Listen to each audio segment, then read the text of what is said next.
माटी कला बोर्ड के चेयरमैन का फरमान, माटी कला से जुड़े कामगारों को पता नहीं तो जिले में अधिकारी नहीं। उत्तर प्रदेश के जनपद शामली में पहुंचे माटी कला बोर्ड के चेयरमैन ने एक फरमान जारी किया है, जिसने अधिकारियों की नींद उड़ा दी है।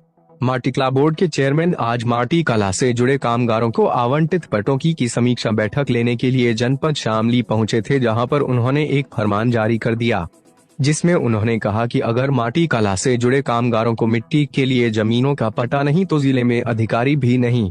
आपको बता दें कि पूरा मामला जनपद शामली का है, जहां पर आज माटी कला बोर्ड के चेयरमैन श्री ओम प्रकाश गोला प्रजापति जी शामली पहुंचे थे, जहां पर उन्होंने कलेक्ट्रेट के सभागार में स्थित माटी कला से जुड़े कामगारों के साथ एक समीक्षा बैठक की। इस समीक्षा बैठक का मुख्य उद्देश्य माटी कला से जुड़े कामगारों को मिट्टी के लिए आवंटित किए गए पट्टों की समीक्षा करना था, जिसमें जब चेयरमैन ने जनपद के अधिकारियों से माटी कला से जुड़े कामगारों को कितने पट्टे आवंटित किए गए हैं इस सब के बारे में जानकारी लेनी शुरू की तो अधिकारियों के होश उड़ गए और जानकारी में पता चला कि 1 या 2 लोगों को छोड़कर किसी को भी मिट्टी के लिए पट्टे आवंटित नहीं किए गए हैं और माटी कला से जुड़े कामगार इधर उधर से मिट्टी लाकर अपना काम कर रहे हैं और मिट्टी के बर्तन बना रहे हैं। इतना ही नहीं, समीक्षा बैठक के दौरान जब माटी कला बोर्ड के चेयरमैन ने अधिकारियों से पूछा कि गांव में माटी कला रोजगार से जुड़े लोगों की कितनी समितियां बनाई गई है, तो जिले के अधिकारी बगले झांकते हुए नजर आए। जब चेयरमैन को अधिकारियों से कोई संतोषजनक जवाब नहीं मिला तो उन्होंने माटी कला से जुड़े कामगारों के सामने ही जिले के अधिकारियों को एक फरमान सुना डाला, जिसमें उन्होंने कहा कि अगर कोई भी अधिकारी आप लोगों की नहीं सुनता है तो आप सीधे मुझसे संपर्क करिए। और अधिकारियों को भी चेतावनी देते हुए फरमान सुना डाला कि एक बात जान लीजिए, अगर माटी कला से जुड़े लोगों को मिट्टी के लिए पट्टे नहीं दिए गए तो आपको भी जिले में नहीं रहने दिया जाएगा।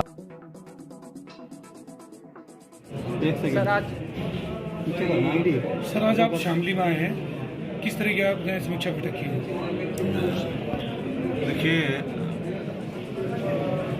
पत्रकारिता जो है ये लोकतंत्र का चौथा और सबसे मजबूत स्तंभ है। पहले तो मैं आप लोगों को धन्यवाद दूंगा कि आप मेरी बात को समाज तक पहुंचाएंगे, इसके लिए आभारी हूँ आपको।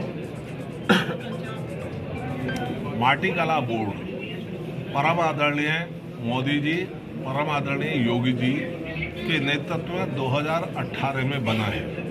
ये प्रजापति समाज या मिट्टी का काम करने वाले शिल्पकारों के सामाजिक और आर्थिक उत्थान को लेकर के बना है।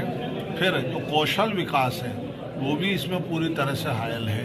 कौशल विकास के अंतर्गत साथ साथ जितनी भी टेक्निकल सिचुएशन मिट्टी के काम में आ सकती है उसके लिए माटी कला बोर्ड का गठन हुआ है। हम माटी कला बोर्ड के माध्यम से जो समीक्षा करते हैं वो जितने भी शिल्पकार हैं उनको कितने पट्टे आवंटित हुए हैं, साथ साथ जिन पट्टों पर अतिक्रमण है उनको उनसे अतिक्रमण से कैसे छुटकारा दिला सकते हैं, कितनी समितियां बनी हैं, कितना लोन उनको सैंक्शन हुआ है, कहाँ कहाँ उनको प्रॉब्लम आती, दिक्कत आती है, कैसे हम लोग उनके जीवन को और अच्छा बना सकते हैं। इस सब के लिए हम लोगों ने ये समीक्षा बैठक रखी है। साथ साथ किसी को कोई समस्या हो तो उसका समाधान माननीय अधिकारी और हमारे सभी सम्माननीय शिल्पकार बंधुओं के बीच में ये प्रयास है।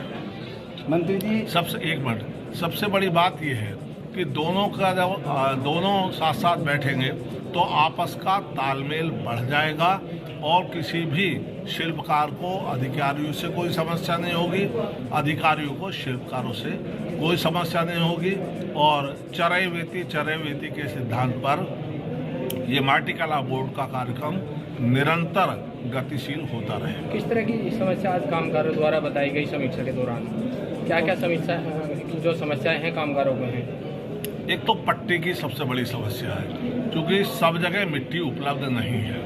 तो हमारा प्रयास ये है कि हम लोग उस व्यक्ति को पट्टा या तो वहाँ अगर मिट्टी नहीं है तो आसपास के किसी गांव से या और पड़ोस वाले गांव से, मतलब पूरी ग्राम पंचायत में हम लोग पट्टे उपलब्ध करा सकते हैं।